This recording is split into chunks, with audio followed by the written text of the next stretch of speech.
jawab salamnya masih kencang nih, nanti masih semangat ya. Masih ada sosialisasi. Yang pertama kami ucapkan terlebih dahulu karena ini masih suasana lebaran. Minal aidin wal faizin, mohon maaf lahir dan batin. Dari kami seluruh insan Ombudsman Sumatera Selatan pada seluruh hadir di ruangan ini. Kami diberitahukan oleh Pak Fir. Pak Fir ini guru saya pada waktu saya di SMA Nurul Indah. Jadi beliau memberi saya, Pak, mau mengundang acara sosialisasi PPDB di SMA Negeri 6. Saya bilang insya Allah saya siap hadir, Pak. Kenapa Ombudsman mempunyai perhatian lebih? Bukan karena ini SMA 6-nya, bukan karena ini Pak Bir yang mengundang kami.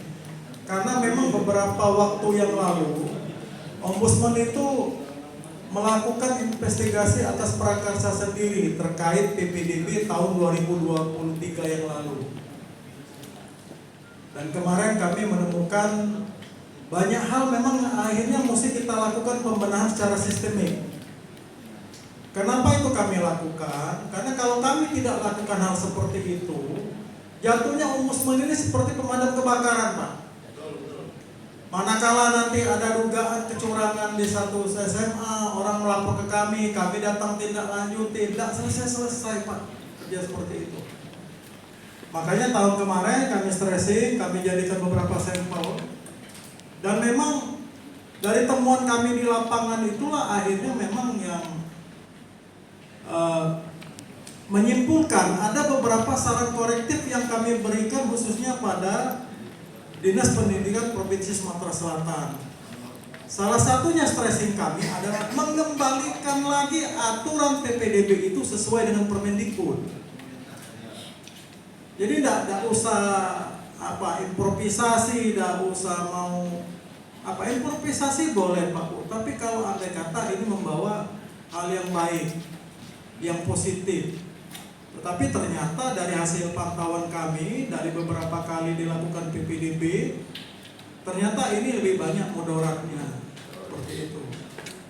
Kalau kita ingat, Pak Bu, periode yang lalu itu zonasi cuma 30%. Bayangkan, semestinya hak zonasi, hak orang-orang yang tinggal di sekitar lingkungan sekolah itu bisa 50%. Tetapi karena tergerus oleh tes masuk yang totalnya pada waktu jadinya 60%, ini tergerus, Pak. Jadi tahun dulu seingat saya zonasi itu 30%, lalu kemudian tes yang prestasi murni itu cuma 10%, 50% itu tes tertulis. Lalu kemudian 5% itu jalur perpindahan orang tua, yang 5% itu jalur afirmasi. Bayangkan, Pak, jatah orang-orang yang tidak mampu, yang semestinya mendapat porsi 15%, yang semestinya kita prioritaskan mereka mengenyam pendidikan yang layak di sekitar tempat tinggal mereka, atas nama inovasi dipangkas jadi cuma 5%.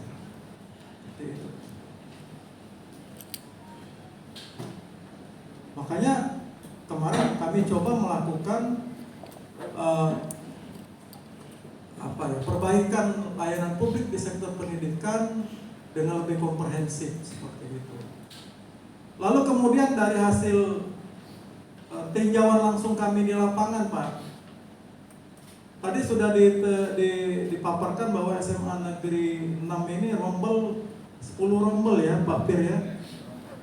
10 rombel dikalikan 36, artinya maksimal 360.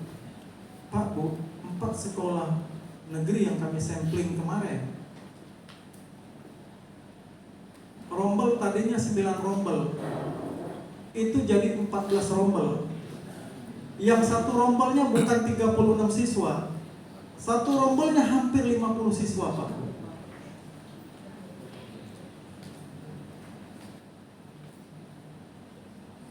Angka 36 itu timbul, Pak Bu, bukan tanpa perhitungan oleh kementerian. sudah dihitung orang, Bu. Kenapa maksimal boleh 36 level SMA?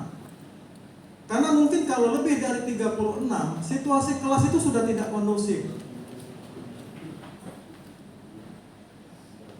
Kelas jadi panas, belum lagi riuh suara anak-anak. Di beberapa sekolah kami sampling, Pak, bayangkan kelas itu memang kapasitas mesinnya 36, karena dipaksakan hampir 50. Itu siswa sudah duduk di depan meja guru.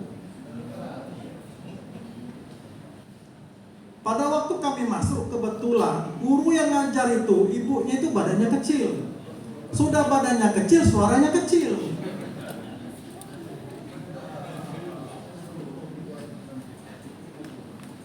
Kira-kira anak yang paling belakang kedengaran lagi gak? Jadi sebenarnya Bapak-Bapak Ibu-Ibu sekalian, kemarin kami juga sempat dengar-dengar ada yang mau demo terkait masalah saran korektif ombudsman. Silakan, saya bilang kalian mau demo silakan datang kantor ombudsman, seperti itu. Kami terima dengan tangan terbuka, akan kami berikan nanti kenapa itu kami lakukan. Kasihan Pak Bu anak didik kita.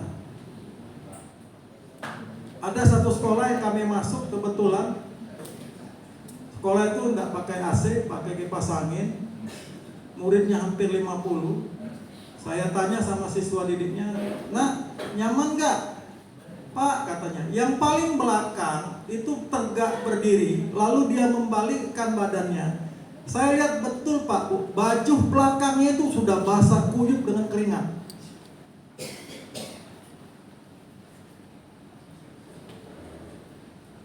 Jadi bagaimana kita mau berbicara masalah prestasi, Pak Bu?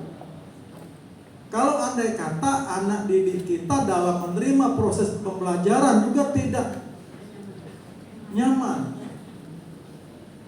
tidak kondusif, seperti itu. Nah, makanya ini kita benahi bersama Bapak-Bapak Ibu sekalian. Alhamdulillah kami melihat komitmen dari teman-teman dinas pendidikan. Ini cukup bagus tahun ini.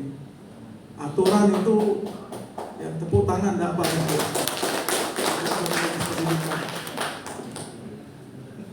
Aturan itu kita kembalikan kepada Permendikbud sesuai dengan aturan Permendikbud. Nah, tugas kita masyarakat, Bapak-Bapak Ibu sekalian, tetap kita melakukan pengawasan bersama-sama. Pak Bu, ombudsman ini terbatas, SDM-nya terbatas. Bayangkan kami itu hanya punya asisten. Asisten itu kalau dalam KPK sama kayak penyidik. Kami cuma punya 13 orang. 13 orang itu ngawasin 17 kabupaten kota. Itu belum kita bagi jumlah kecamatannya, Pak Bu. Belum lagi kita bagi jumlah kelurahan atau desanya. Ada satu kabupaten yang punya desa itu sampai 400 lebih. Jadi terbayang, tidak mungkin kami tahu semua buruknya layanan publik yang diterima masyarakat tanpa peran aktif dari masyarakat untuk ikut-ikut sama-sama mengawasi layanan publik. Gitu. Nah, ini alhamdulillah kami apresiasi SMA Negeri 6 yang sudah mau mengundang kami, mengundang inspektorat. Karena kadang-kadang jarang-jarang juga Pak Bu orang itu siap untuk diawasi.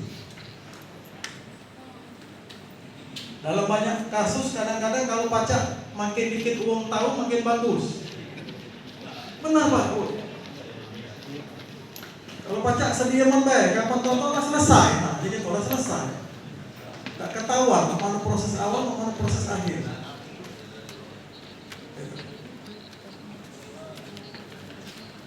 Jadi ya mudah-mudahan kami apresiasi, mudah-mudahan nanti apa yang sudah dipaparkan tadi bisa berjalan sesuai dengan apa yang kita rencanakan, dan mudah-mudahan bagi calon wali murid di sini tadi sudah mendengar juga dengan jelas, teman-teman pewarta juga tadi sudah mendengar juga dengan jelas. Tolong ini disosialisasikan. Jadi kita membuka kesempatan yang sama Pak. Tidak ada lagi istilah misalnya mentang-mentang dia anak si A, pejabat si A, mentang-mentang si B itu ponakannya APH, lalu bisa titip-titip, lalu bisa mendapatkan kesempatan lebih, privilege lebih. Tidak lagi Bapak-Bapak Ibu sekalian. Makanya kami Ombudsman menyempatkan diri hadir ke sini. Ini dalam rangka salah satu bentuk dukungan moral kami kepada teman-teman dinas pendidikan yang saya yakin juga tidak gampang untuk menggolin peraturan ini. Saya paham ada banyak pihak mungkin yang masih tidak mau ini terjadi. Ada beberapa pihak oknum-oknum yang mungkin selama ini menikmati keuntungan dari peristiwa ini. Karena jujur saja Pak, pertemuan kami di lapangan kemarin, sekolah yang tadinya rombel resmi 9 rombel kali 36 sekitar 325-an, ternyata di lapangan jumlah siswanya 650. Nambahnya berapa banyak Pak?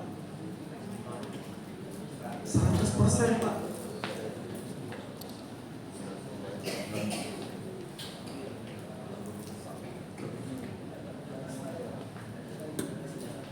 Ini sengaja tahun kemarin kami hanya memberikan peringatan Pak, saran korektif. Di awal tahun kemarin kami sudah koordinasi juga dengan KPK agar KPK juga ikut stressing masalah pendidikan Pak. Saya bilang Pak, percuma kita melakukan sosialisasi, tetapi garda terdepan kita yang di depan mata kita, ternyata anak-anak kita Pak yang lagi kecil. Temuan kami di lapangan Pak, bahkan di tingkat SD pun udah biasa itu, bayar uang agar anaknya masuk. Dan terkadang Pak, kita sebagai orang tua ini kadang-kadang bercerita di dekat anak kita ikut dengar. Oh ternyata saya waktu masuk SD saya mesti bayar sekian juta nih biar diterima. Nanti pada waktu dia masuk SMP seperti itu lagi juga Pak. Oh saya dengar cerita ayah saya mau masuk SMP favorit ini tadi, saya mesti bayar sekian, mesti nyogok orang sekian. Nanti waktu SMA kejadian lagi seperti itu Pak. Bayangkan Pak, kita sudah merusak moral bangsa kita, calon-calon generasi penerus kita dengan pemikiran bahwa kalau dia mau masuk sesuatu mesti nyogok, mesti melakukan langkah-langkah seperti itu, maka tidak heran Bapak-bapak Ibu sekalian, nanti kalau dia sudah bekerja, pikirannya juga akan seperti itu. Oh kalau aku nak masuk PNS aku mesti nyogok juga nih. Oh kalau aku nak masuk polisi aku mesti nyogok juga nih. Karena kalau aku tidak nyogok, cak kemarin aku tidak masuk nih sekolah favorit. Yang kasihannya Pak, begitu dia nanti jadi pejabat, mental ini akan terus mengikuti dia. Benar nggak Pak? Nah, makanya lingkaran setan ini harus kita putus Pak. Mutusnya bagaimana? Mutusnya dari awal ini Pak. Proses penerimaan murid baru kita harus kita betul-betul tunjukkan bahwa proses ini kita lakukan secara adil, secara fair, sesuai dengan aturan, tidak ada lagi kong kali kong. Karena kalau andai kata kami masih menemukan peristiwa itu dan terbukti, saya sudah janji Pak, kami akan teruskan data itu kepada APH. Kemarin dengan teman-teman Sabar Pungli, itu juga sudah dijadikan sebagai salah satu fokus mereka tahun ini untuk pengawalan masalah PPDB. Jadi mungkin itu saja Bapak-bapak Ibu sekalian. kita sambut semangat baru ini, lembaran baru kita buka. Kita tidak usah lagi menoleh ke belakang. Mudah-mudahan dari apa yang sudah direncanakan, yang sudah dibuat, ini betul-betul bisa nanti kita rasakan bersama manfaatnya seperti itu. Mungkin itu saja. Billahi taufiq wa hidayah. Wassalamualaikum warahmatullahi wabarakatuh.